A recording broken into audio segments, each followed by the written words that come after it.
여러분, 파이사이드 포럼이라는 앱 하나가 파이 네트워크 전체에 운명을 쥐고 있다면 믿으시겠어요?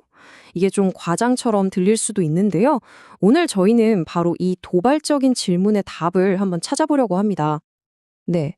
앱 하나가 삐끗하면 네트워크 전체가 흔들릴 수 있다는 거, 이게 그냥 상상 속의 이야기가 아니에요.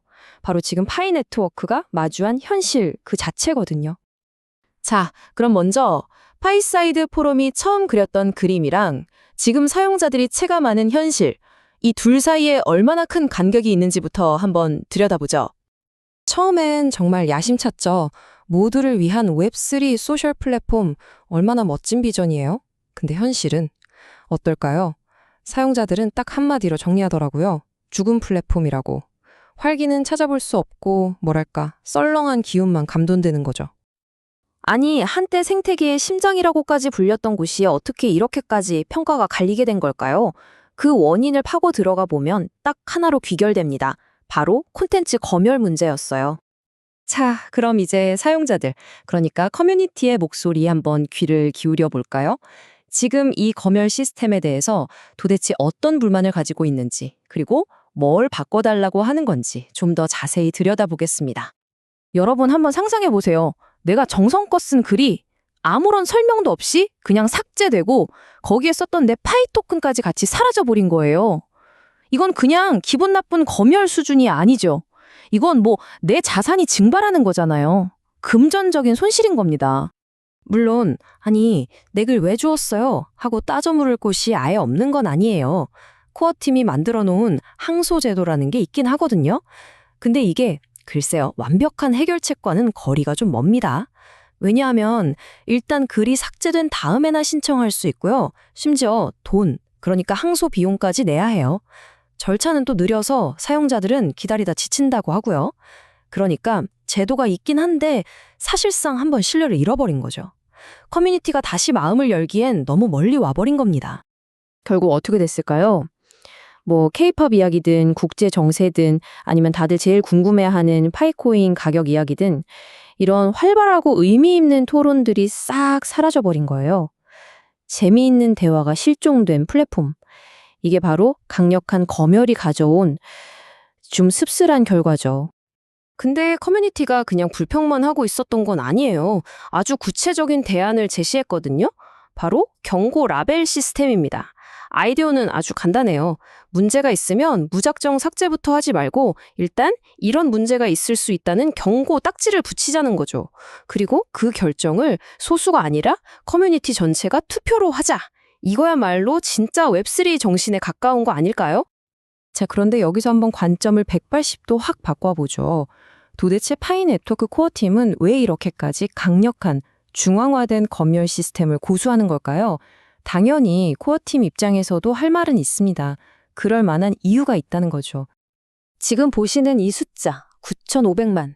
이게 무슨 숫자인지 아세요? 인스타그램에 딱 하루에 올라오는 사진과 영상의 개수입니다. 이걸 사람이 하나하나 다 확인하고 관리한다? 이건 물리적으로 불가능하죠. 자동화된 시스템이 왜 필요한지 이 숫자 하나가 모든 걸 말해줍니다. 코어팀의 입장은 이거예요. 우리가 하는 적극적인 중재는 누군가를 억압하거나 통제하려는 게 아니다라는 거죠. 오히려 사이버불링이나 가짜뉴스 같은 위험으로부터 사용자를 보호하고 또 미국이나 유럽연합의 복잡한 법들을 지키고 궁극적으로는 이 플랫폼 전체의 평판을 지키기 위해서 이건 어쩔 수 없는 필수적인 조치라는 겁니다. 그리고 이건 그냥 그럴 것이다 하는 뇌피셜이 아니에요. 실제 데이터가 그걸 증명하거든요. 보세요. 유튜브는 이런 시스템으로 가짜 뉴스 조회수를 무려 70%나 줄였고요. 페이스북도 사람들이 신고 버튼을 누르기도 전에 AI가 알아서 수백만 개의 혐오 발언을 미리 찾아내서 삭제했습니다. 그러니까 이런 사전 중재가 효과가 있다는 건 분명한 사실이죠. 전문성 문제도 빼놓을 수 없어요. 솔직히 한번 생각해 보자고요.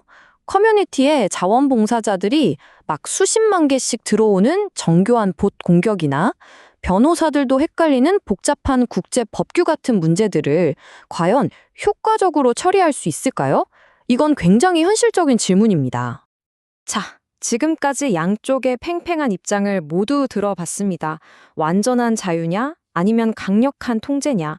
그럼 정답은 대체 어디에 있을까요?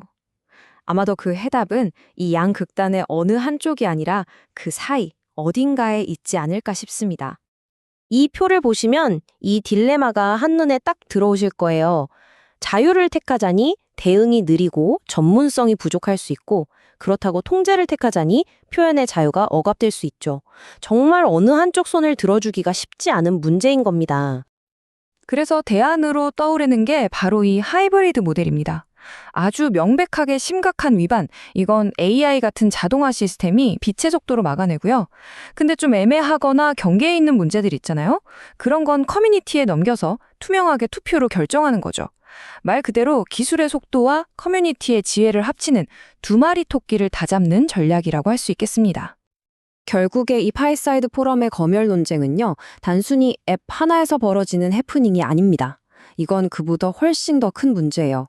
파이 네트워크라는 거대한 생태계 전체의 정체성이 무엇인지, 그리고 앞으로 어떤 길을 갈 것인지를 결정하는 아주 중요한 시험대라고 할 수 있는 거죠. 어떻게 보면 이 파이사이드 포럼이 하나의 작은 소우주, 그러니까 파이 네트워크 전체의 축소판인 셈이에요. 이 작은 무대에서 어떤 선택을 하느냐가 곧 파이 네트워크 전체의 미래를 예고하는 거나 마찬가지라는 뜻입니다. 결국 우리는 다시 이 근본적인 질문으로 돌아오게 됩니다.